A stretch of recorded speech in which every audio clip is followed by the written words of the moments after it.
Assalamualaikum warahmatullahi wabarakatuh. Hai teman-teman, gimana nih kabarnya? Semoga dalam keadaan sehat. Amin ya Allah ya rabbal alamin. Kembali lagi di channel ini untuk bahas dan share budgeting, food prep, meal plan, dan juga daily tips lainnya. Untuk teman-teman yang baru bergabung, selamat datang. Jangan lupa untuk like, komen, dan juga subscribe-nya. Terima kasih. Alhamdulillah hari ini bisa sharing lagi budgeting, pengalokasian keuangan THR. Ayo absen dulu siapa yang udah nerima tapi malah pusing kebutuhannya malah makin banyak.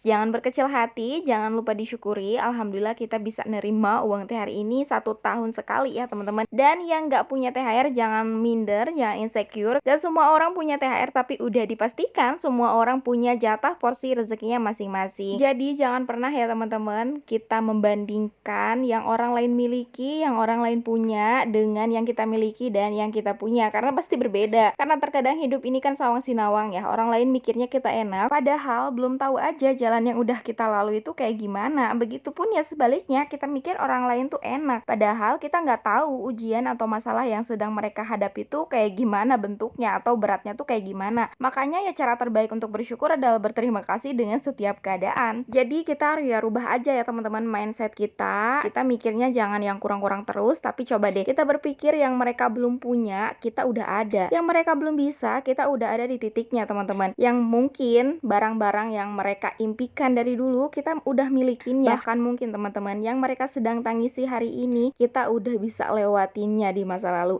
Kadang dunia ini kan ngebawa kita ke hal-hal yang belum kita punya, jadi kita mikirinnya yang belum kita punya sampai kita lupa artinya bersyukur. Padahal jika kita syukur, Allah pasti teman-teman memberikan lebih dari cukup. Nah hari ini aku akan share alokasi budget THR. Pasti setiap keuangan, kebutuhan, pengeluaran itu berbeda-beda ya. Semoga ini menjadi referensi untuk teman-teman dan tentunya bisa saling menyemangati sambil kita garis-garis kotaknya, sambil sharing juga tips lebaran anti kebablasan. Pastinya lebaran ini menjadi momen yang ditunggu-tunggu ya teman-teman. Gak jarang orang itu effortnya tuh bener-bener luar biasa banget. Penampilan aja dari ujung kaki sampai ujung kepala tuh bener-bener diperhatikan. Bukannya gak boleh, pastinya boleh-boleh aja, apalagi ini menjadi momen 1 tahun sekali. Tapi untuk yang masih bingung malah puyeng gitu kan, karena boncos dan bablas uangnya tuh nggak tersisa, atau ada yang belum lebaran tapi uangnya udah habis. Pastinya biar nggak bablas, nggak boncos itu adalah dari kendali kita sendiri ya teman-teman. Tergantung kita bisa enggaknya untuk ngerem, untuk tahu batasan mana yang cukup, mana yang nggak cukupnya. Nah biar nggak bablas sebelum kita berniat untuk beli ini itu atau keinginan ini itu,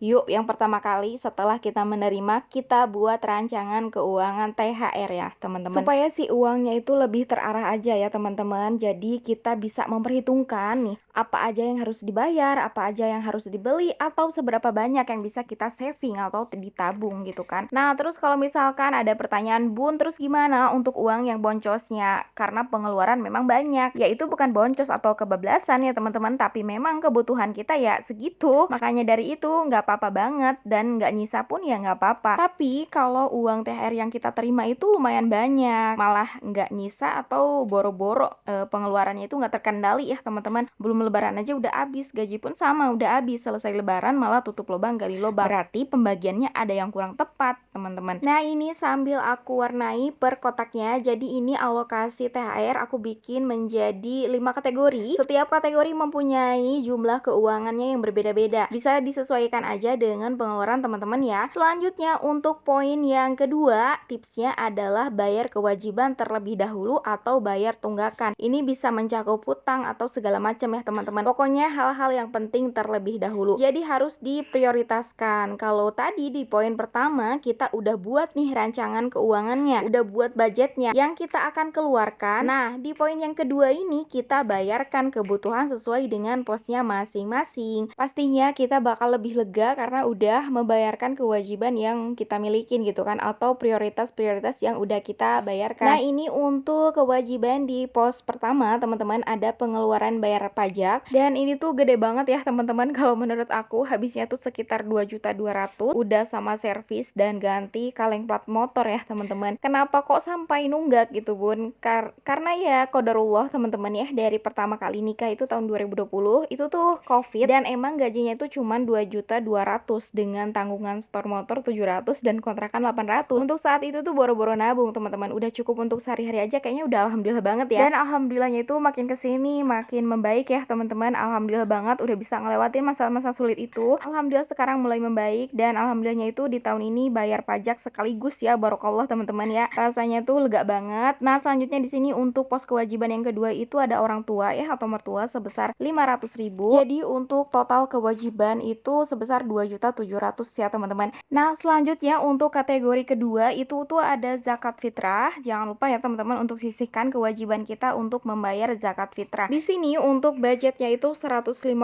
per 3 orang karena beras ini lagi naik ya teman-teman. Biasanya untuk tahun kemarin itu habisnya cuma 100 ribuan, tapi untuk tahun ini aku lebihin, takutnya kurang. Nah, selanjutnya di sini untuk kategori yang ketiga ya, investasi atau saving. Tapi di sini aku nulisnya malah kebalik ya teman-teman. Maaf banget. Nah, untuk budget saving ini 450.000 untuk beli emas 1 gram karena memang mampunya ya segini ya teman-teman, nggak bisa nabung banyak-banyak karena uangnya udah kebagi-bagi. Pasti ada hak-hak orang tua, keluarga, saudara. Jadi dari uang THR ini aku hanya bisa nabung 1 gram ya. Alhamdulillah wa syukurillah. Selanjutnya di sini untuk kategori yang keempat ada kebutuhan atau keperluan. Di sini tuh ada ongkos pulang kampung ya teman-teman. Alhamdulillah sebesar 500.000 dan untuk bagi-bagi ampaunya itu 300.000 per anaknya itu 10.000 dikali 30 orang. Lumayan banget ya teman-teman karena memang keluarga besar gitu. Dan untuk baju alhamdulillah aku nggak beli, hanya beli baju anak dan juga celana pak suami. Karena untuk baju aku ini ada beberapa baju yang baru yang masih belum kepake, jadi nanti aku bakal pakai itu. Dan untuk beli baju ini sisa lebihan dari tabungan ya teman-teman selama beberapa bulan ke belakang. Dan ini untuk total kategori kebutuhan atau keperluan sebesar 800.000 rupiah. Selanjutnya di kategori kelima itu ada sedekah. Diusahakan orang tua dulu, kemudian keluarga dulu atau saudara dulu ya teman-teman. Di sini aku bagi menjadi 5 orang dengan jumlah yang berbeda-beda. Aku nggak sebut nama-namanya ya teman-teman karena lebih privacy aja. Nanti aku tulis di belakang layar. Di sini totalnya itu 450.000. Alhamdulillah lega banget ya teman-teman. Rasanya itu masya Allah tabarakallah. Oke, lanjut setelah rincian kategori pengeluaran. Tips selanjutnya di poin yang ketiga itu supaya lebarannya nggak kebablasan adalah jangan jadi orang yang nggak enakan ya teman-teman. Misalnya kita itu mampu ngasih anak-anak tuh 10.000, tapi karena nggak enak jadinya itu 20 atau 50.000.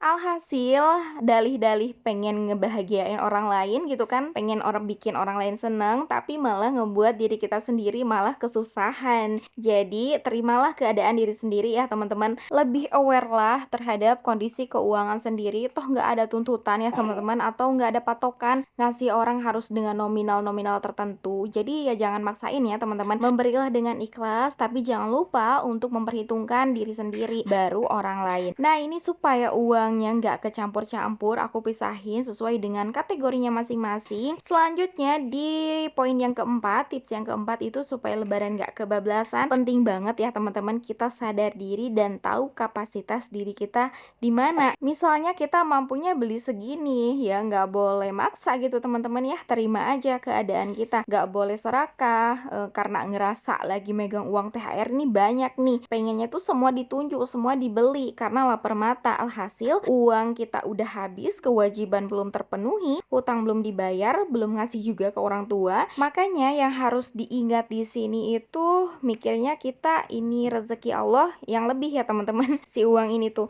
untuk diatur sesuai dengan hak-haknya masing-masing. Misalnya ada orang yang punya hutang gitu kan, pengen cepet lunas, alhamdulillah berkat adanya THR ini haknya itu terpenuhi, terbayar gitu kan si hutangnya itu. Jadi alhamdulillah wa syukurillahnya harus dijadikan momen ya teman-teman untuk lebih bersyukur lagi. Karena pastinya lebih terbantu gitu kan adanya keuangan 1 tahun sekali ini. Karena memang uang lebih, uang sisaan ini harus dipergunakan dengan sebaik mungkin ya supaya si rezekinya itu makin berkah. Alhamdulillah wa syukurillah. Dan ini udah aku masukin teman-teman uangnya ke posnya masing-masing dan nanti untuk isi ampau anak-anak itu ditukerin dulu ya 2.000-an. Nah, oke teman-teman, sampai di sini dulu ya video kali ini. Semoga menginspirasi dan juga bermanfaat untuk aku yang bikin kontennya dan juga untuk teman-teman yang nontonnya.